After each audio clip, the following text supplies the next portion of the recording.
Voltamos! E agora para tratar de um assunto muito importante, tem tudo a ver com o dia de hoje, não é, minha amiga? Com certeza. É um assunto também delicado, né? Porque o luto, né? Como lidar com o luto? Eu acho que é algo tão difícil para todo mundo, né? Mas cada um tem um jeito de reagir. Então hoje a gente vai saber um pouquinho mais de como cada pessoa, né, funciona nesse momento. Pois é, e como é que a gente consegue ressignificar essa vivência? E para isso, hoje a gente está recebendo aqui duas psicólogas, a Eunice e a Sandra, que vão falar tudo sobre esse tema pra gente. Sejam bem-vindas, meninas. Obrigada. Boa tarde, prazer viu? estar aqui. Prazer é todo nosso.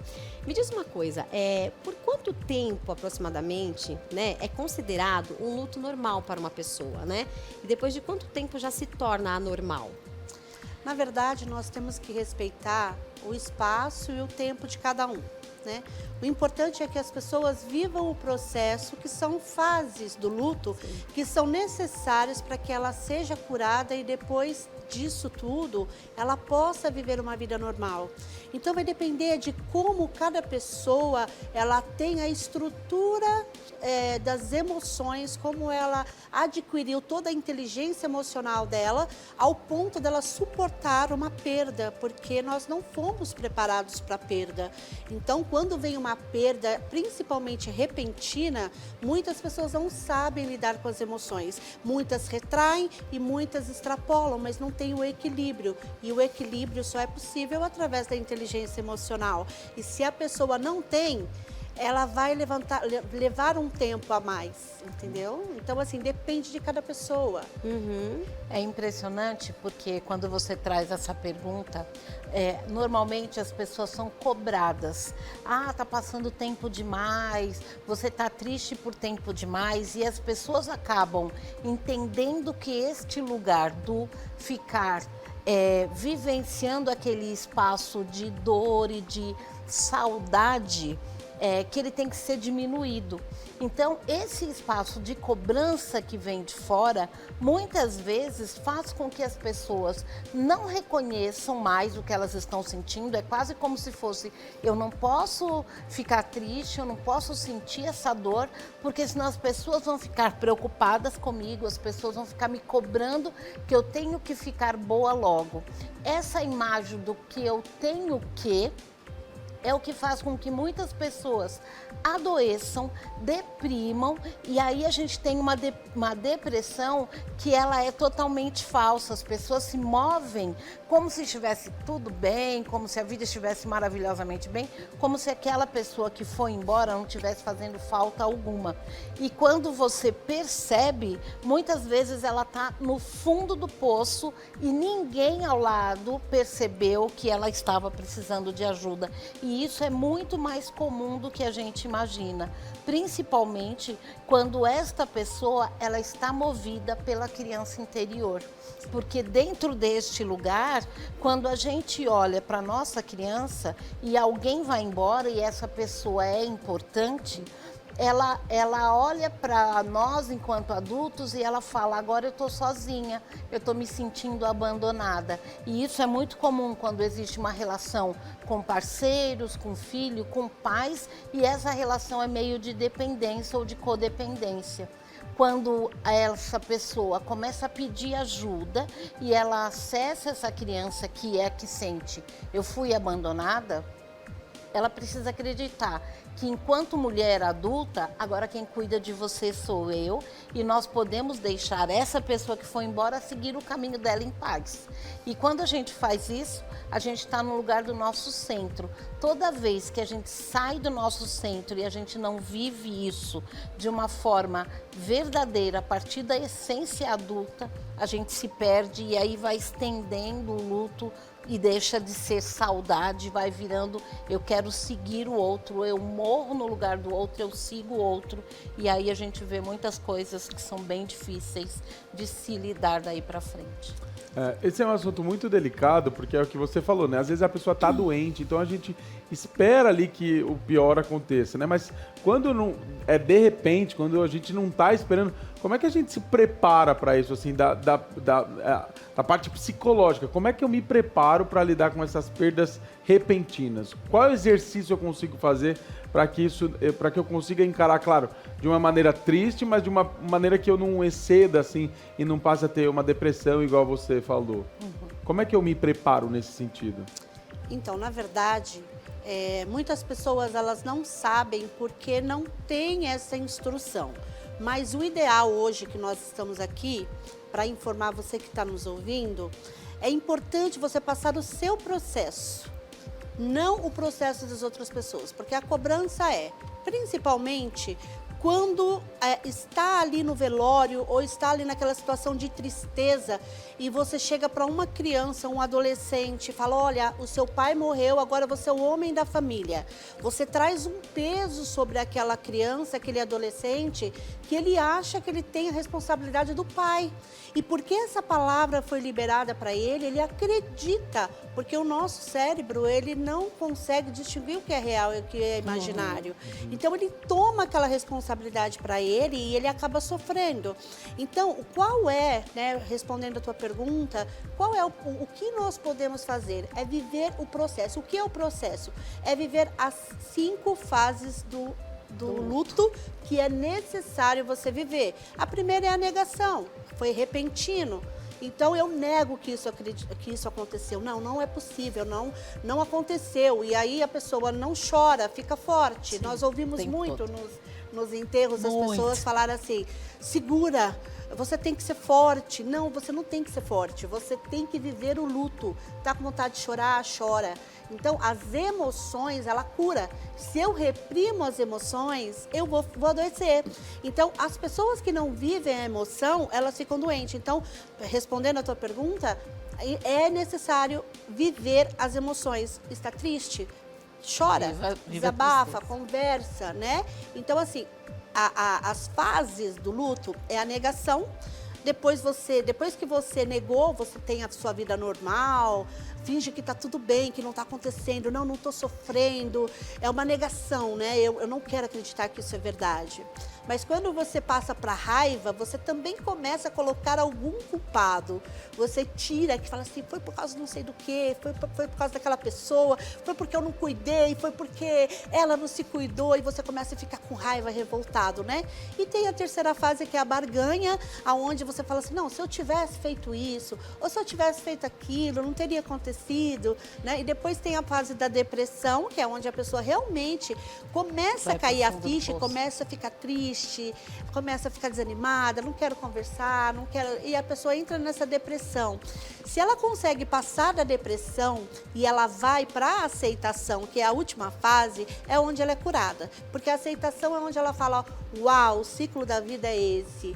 Né? Eu não gostaria que acontecesse isso comigo, mas não tem como eu controlar. Essa é a realidade da vida, essa é um ciclo vital que ninguém vai escapar. E aí ela começa a administrar. Isso não significa que ela não vai ter saudade, que ela não vai passar pelas essas outras fases que ela passou. Ela vai passar. Só que agora com a aceitação, ela está mais firme, ela está mais forte para receber e administrar essas fases que são desagradáveis e tristes, né? E me diz uma coisa, quando é que a gente consegue perceber, né, que uma pessoa, ela não está vivendo o luto de uma forma saudável? Quando vai para o extremo, ou quando ela vai para o extremo de tá tudo bem na minha vida, a pessoa não me faz falta, e quando você percebe que existia um vínculo saudável anterior. Quando ela nega a existência desse vínculo saudável e ela passa a viver vida louca. Tá tudo certo na minha vida, eu vou aproveitar, eu vou fazer e vou acontecer, como se o outro estivesse ali. Em outros momentos, ela vai para o fundo do poço e ela diz, não faz sentido mais me manter viva, eu perdi a doçura, eu perdi o encantamento, eu não tenho razão para levantar da cama, eu preciso encontrar um novo caminho, porque senão, do jeito que está aqui, eu não vale mais continuar viva. Novamente, né? quando nós estamos com pessoas dentro desse nível de consciência, o grande desafio é, de acordo com o que a colega estava trazendo, é imaginar que existe dentro dela vários eus que dizem: vamos negar tudo isso, porque se a gente nega a existência, vai ficar mais fácil sobreviver pensando que amanhã, na hora que nós entrarmos em casa, essa pessoa não estará mais. Ou na hora que estivermos num encontro em que normalmente estaríamos juntos, essa pessoa não estará presente e isso vai doer. Eu falo que tem um lugar que é muito tênue, que ajuda muito a gente ter essa consciência de como passar e lidar com isso de uma forma mais saudável, que é um espaço de fé. Quando você tem dentro de si um lugar de eu acredito que existem coisas maiores, que existem forças maiores e principalmente que eu não controlo a vida, nem o espaço de morte, nem a doença, nem a saúde do outro. Quando a gente acredita nisso como uma força maior, fica mais fácil de você sobreviver e passar por essa fase do luto sem sentir tanta dor, sendo que quanto mais eu acho que eu tenho que barganhar, que eu fico negando, que eu sinto raiva, quanto mais eu fico nesse movimento das fases, menos eu me perco do movimento de olhar e falar, é maior do que eu, nos encontramos lá na frente para quem acredita, ou segue em paz para quem acredita, ou nos veremos no juízo final, não importa dentro da sua fé, quando isso acontece ou se em algum momento você crê nisso. O que importa é que você acredite, eu sou muito pequena diante de destino e se existe um caminho na vida nós nascemos sozinhos e vamos embora sozinhos. O que a gente vai fazer entre esse período também é uma escolha. E é muito doido isso, porque cada pessoa lida de uma maneira, né? Muito. Tem as pessoas que infelizmente passaram por isso e aí de repente chega em casa, não vê a pessoa, ou vê o cantinho ali da pessoa, sofre com aquilo, fala, meu Deus, eu não vou conseguir ficar aqui porque tudo me lembra a pessoa. Como é que eu ressignifico isso? Como é que eu passo a olhar com carinho, assim, falar, nossa, isso aqui era dessa pessoa e, sabe, com esse carinho, não mais com tristeza, falar, meu Deus, eu não posso mais ver. Qual é a virada de chave que eu preciso ter para que eu consiga olhar com carinho para tudo aquilo que me faz lembrar a pessoa? É interessante essa sua pergunta, porque é o que a maioria das pessoas fazem o contrário. Eu não vou ver as fotos, não quero lembrar em nada, não quero ver vídeo, roupas, não quero ver os momentos. E isso, o que vai ressignificar isso são as emoções, né? Emoções não, as memórias. As memórias que você viveu com aquela pessoa, memórias positivas. Isso vai fazer você encher de alegria e vai focar nas memórias positivas, não na negativa. O tempo que ela ficou doente, ou esse tempo que você perdeu, né? Então, assim, a ressignificação, ela vem muito a partir da crença. Como ela disse, se você acredita que existe uma vida após a morte, você tem uma forma de enfrentar e ressignificar. Por quê? Porque os meus pensamentos, os meus sentimentos, os meus comportamentos e os meus resultados virão a partir daquilo que eu acredito. E eu acredito que vai ter uma vida pós-morte. Isso é só o começo, a morte. Então, eu vou ressignificar isso, né? E não vou sofrer tanto. Agora, por exemplo, pessoas que acreditam que a morte acabou e acabou mesmo, elas serão mais, será mais difícil delas se recompor e a tristeza com certeza virá, né? Porque ela não vai ter perspectiva de um dia rever essa pessoa. Então, a ressignificação está na crença, né? Eu trabalho muito isso com meus pacientes, porque não adianta eu trabalhar o comportamento ou o resultado que ela está tendo. Por quê? Porque o comportamento que ela tem a ver com o que ela crê, não com o que ela age. Então, eu preciso trabalhar nas crenças. Olha, você aprendeu com papai e mamãe, você aprendeu através das experiências que você viu, ouviu e sentiu durante toda a tua vida, os traumas, as alegrias que você teve. Então, tudo que você é hoje é resultado dessas crenças. O que hoje é importante para você? O que hoje realmente isso é uma verdade para você? ou é uma verdade que você aprendeu, que você viveu. Como a gente pode melhorar isso? Como que você pode ver hoje? E aí, essa pessoa mudando a crença dela, vendo as coisas diferente, ela vai pensar, sentir, agir e se comportar diferente e vai ter resultados diferentes. Olha, que assunto que aperta, né? Eu tô aqui assim, Nossa, daquele já jeito passa mil que- coisas na cabeça, né? Deus me livre. E assim, eu sou uma pessoa que eu tenho muito medo de viver o luto, porque graças a Deus eu nunca vivi nenhum, assim, sabe? Então eu tenho muito medo. Parece que a gente tá sempre se preparando. Ai, um dia eu vou perder, né? O mais velho vai, a gente não sabe o dia de amanhã. Então, o que a gente pode fazer por essas pessoas que têm medo de viverem um luto, de se preparar a vida inteira para perder alguém querido? Como que funciona isso na cabeça da pessoa? Acho que tem um lugar e é impressionante porque quando a gente fica com medo do futuro, isso gera uma ansiedade e qualquer gripezinha que a pessoa tenha é quase aciona em quem entra neste lugar uma incerteza de será que ela vai sobreviver? Se a pessoa interna então e vai para UTI, aí já é quase um atestado de óbito. Nossa. O grande desafio aí, que é, além da gente ter a certeza de que existem coisas que eu não controlo, é imaginar a nossa criança do nosso lado. Porque enquanto pessoas adultas, a gente tem certeza de que o outro está seguindo o destino dela e isso é incontestável. Mas quando eu olho para essa menina aqui que pensa, se eu perder, e se papai foi embora? E se a mamãe foi embora? E se eu ficar sozinha? Este é um lugar infantil e que morre de medo. E se eu ficar sozinho, o que vai ser de mim? Então, quando a gente entra neste lugar, e agora, como é que vai ser isso? O melhor dos mundos seria que a gente olhasse para essa menina, e eu costumo dizer, olha, faz isso longe de todo mundo, que é para não vir ninguém com a camisa de força e levar você preso. Mas é olhar e pensar que aqui do meu lado existe uma menina e eu dizer, olha, tá tudo certo. O papai e a mamãe, ou quem quer que seja, eles vão seguir o caminho deles, mas nós duas já crescemos e eu vou cuidar de você, porque da história deles, nós duas não conseguimos mudar. E quando você tem esse olhar dessa menina ou deste menino que pode ter certeza de que você também não vai embora e ela também não vai ficar sozinha, você deixa de acionar, porque a gente responde muitas vezes neste lugar de adulto a partir de abandonos e a partir de lugares com respostas que nós demos na infância.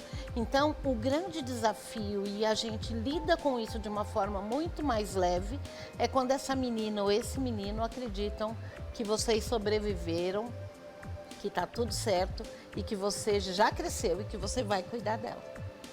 Olha, uma coisa que vocês falaram aqui que é importante, que eu acho que facilita nesse processo do luto, é a nossa ligação com a nossa própria fé, né? Eu acho que facilita muito. Mas e uma pessoa que não acredita em nada, que não tem fé, como é que ela faz para se agarrar em algo aí que pode facilitar esse processo do luto? Quais dicas vocês dariam para essas pessoas? Com fé ou sem, para mim, e dentro dessa experiência, eu trabalho muito com pessoas enlutadas, é esse lugar de, vamos entender quantos anos eu tenho, quando eu olho para esse espaço de morte, para essa distância, e eu não consigo aceitar, eu entro num lugar de ficar com raiva, e eu vou oposto ao que ela trouxe, e me aprofundo em todas as fases no pior sentido, e eu faço com que a fase da aceitação, que é ok, tá tudo certo, fique cada vez mais distante. Então, o grande desafio é, embora você não acredite em nada, nem que exista algo maior, você tem que ter certeza de que se essa pessoa foi embora, isso não está no teu controle. E se você tem a certeza de que você não pode controlar vida, morte e tudo que acontece entre um espaço e outro, e você olha para uma parte controladora sua, quando você tem essa consciência de que o outro está seguindo só o espaço dele, fica muito mais fácil de você imaginar que se aquilo lá é maior do que eu deixo que o outro siga. Independente de acreditar que existem deuses, que existem, enfim, cada um dentro do que acredita ou não, se eu tenho simplesmente a certeza de que o outro vai seguir o caminho dele e daqui para frente fechou porta e eu não vou ver mais nada e seja o que Deus quiser. Quando eu deixo o outro simplesmente seguir, eu já estou fazendo a minha parte e isso não dói. O duro é, muitas vezes, quando a pessoa não acredita em mais nada, ele abrir mão do controle, porque é isso. Eu não posso acreditar que existe algo maior do que eu, porque isso está fora do meu controle, fora da minha compreensão e do meu entendimento. E dentro de todo esse espaço, se eu simplesmente deixo o outro seguir em paz, mesmo que eu não acredite que a gente vai se ver um dia, mesmo que eu não acredite em nada, já é o suficiente. Posso complementar o que Claro. a colega disse? E tem tudo a ver com aquela parte que eu falei de crença. Porque a fé, ela vai ter. Ou em algo que eu acredito, ou na fé dela, que ela construiu durante toda a vida dela. Então, ela tem fé em alguma coisa. Vai ter vida, não vai ter vida após a morte. E aí é uma opção dela, né? Que ela vai ter que sofrer por aquilo que ela acredita. Lembra que eu disse que aquilo que a gente acredita, a gente pensa, a gente sente, a gente comporta e tem um resultado? Então, se a pessoa que é uma pessoa que não tem fé, com certeza o resultado dela não será satisfatório. Agora, uma pessoa que tem fé, né? Porque nós sabemos que a fé é que nos move, a fé é que nos dá força, a fé é que muda toda a nossa vida, né? E foi comprovado cientificamente que a fé, ela ressuscita mortos. Né? Então, nós sabemos que a fé, ela se move no sobrenatural. Então, as pessoas, elas só conseguem ser curadas pela fé, por aquilo que ela acredita, porque ela se move e vive e tem o resultado. Acho que dentro dessa pergunta, as pessoas, quando elas não têm esta fé, elas vão pelo raciocínio, elas vão se sustentar no mental para entender esse distanciamento. E aí eu penso que isso imagina que nós somos uma empresa, nós temos 100 funcionários, 25 físico, 25 mental, 25 emocional e 25 espiritual. O ateu, ele não acredita dentro dessa imagem normal, ele não acredita que exista algo maior. Então, a gente já tem dentro dessa empresa 25 a menos. Quando alguém morre, e vamos imaginar que ele continua comendo, continua tomando remédio, então o físico, no ápice, vamos lá, 25 funcionários tem funcionando.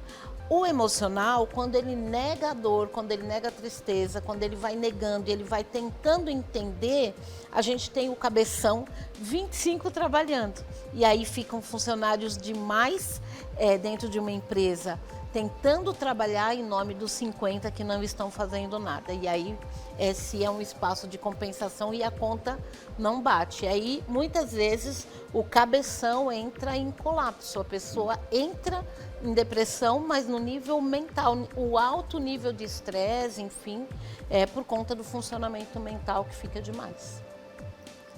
Olha, eu vou dizer, é muita coisa pra gente se preparar, né? Chega a dar um aperto no coração só de falar sobre esse assunto, né? Com certeza, aperto mesmo. Mas, ó, a gente quer agradecer a presença de vocês, por todas as dicas que vocês trouxeram aí pra gente, pro pessoal de casa. Muito obrigado. Deixem os contatos. Vocês atendem em algum lugar específico? Como funciona o trabalho de vocês? Podem passar os contatos.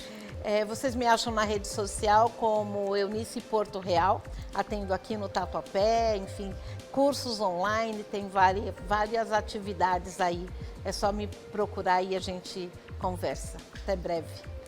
Muito bom, hein? E o meu nome é Sandra Gabriele, meu arroba é Sandra Gabriele Oficial, você me encontra lá. E eu tenho um consultório chamado Clínica Hadashi, ali em Alphaville, na Alameda Rio Negro, 503.